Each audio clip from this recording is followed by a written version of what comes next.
Avez-vous peur de la mort? Oh, là, vous parlez à une personne, oui, qui a peur de la mort. Sûrement parce que j'aime pas l'inconnu. J'aime savoir le contrôle, savoir ce qui se passe, puis on ne sait pas ce qui va se passer. J'ai pas peur de l'autre côté. J'ai plus peur de la façon que ça va arriver. J'ai pas peur de la mort, j'ai peur de souffrir.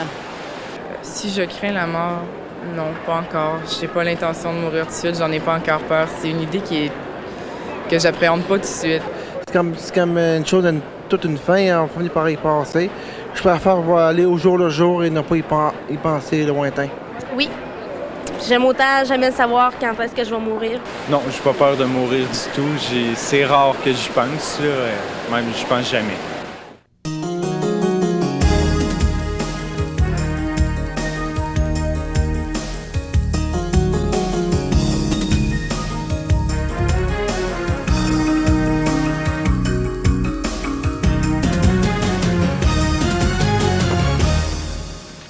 Mesdames, Messieurs, bonjour et re-bienvenue à l'émission L'heure de la bonne nouvelle. Il nous fait plaisir de vous retrouver à nouveau aujourd'hui.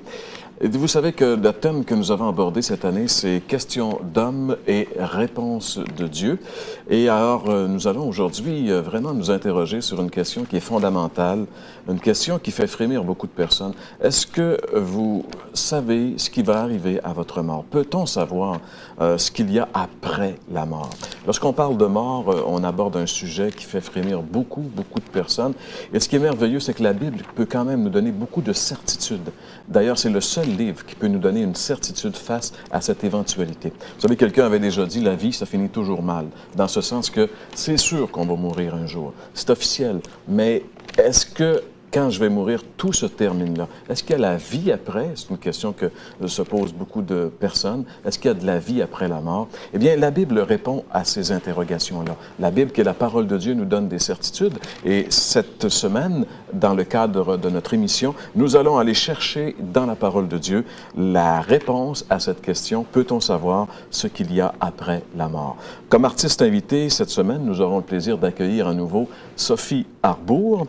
Et côté prédicateur invité, c'est notre ami Fernand qui va revenir avec ce message. Fernand, peut-on savoir ce qu'il y a après la mort? C'est toute une question quand même. On veut savoir et puis on peut savoir. C'est ça qui est merveilleux aussi. Oui, ce qui est merveilleux, c'est qu'on peut le savoir.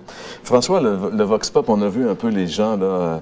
On a vu quand même qu'il y a des gens qui sont sincères et qui disent « oui, j'ai peur ». Oui, c'est ça.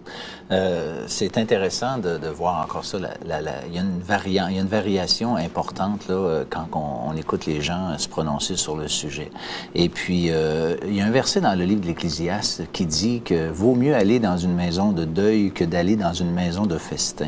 C'est un verset qui, à prime abord, est un peu drôle, curieux, mais en fait, il nous dit simplement que quand on réfléchit sur la vie, lorsqu'il nous arrive des malheurs, on réfléchit sur la vie. Et lorsqu'on a des maladies ou on a des proches qui quittent ce monde, on se pose ces questions-là. Et c'est dans ce sens-là, je pense, que l'Ecclésiaste a dit ça. Tandis que dans un party, bien, écoutez, on essaie d'oublier, tandis que lorsque des événements comme ça arrivent, on réfléchit. Et je pense que les réponses sont effectivement dans les Écritures. Oui, si on veut savoir où on va aller après la mort, il faut prendre le temps d'y réfléchir et régler cette question.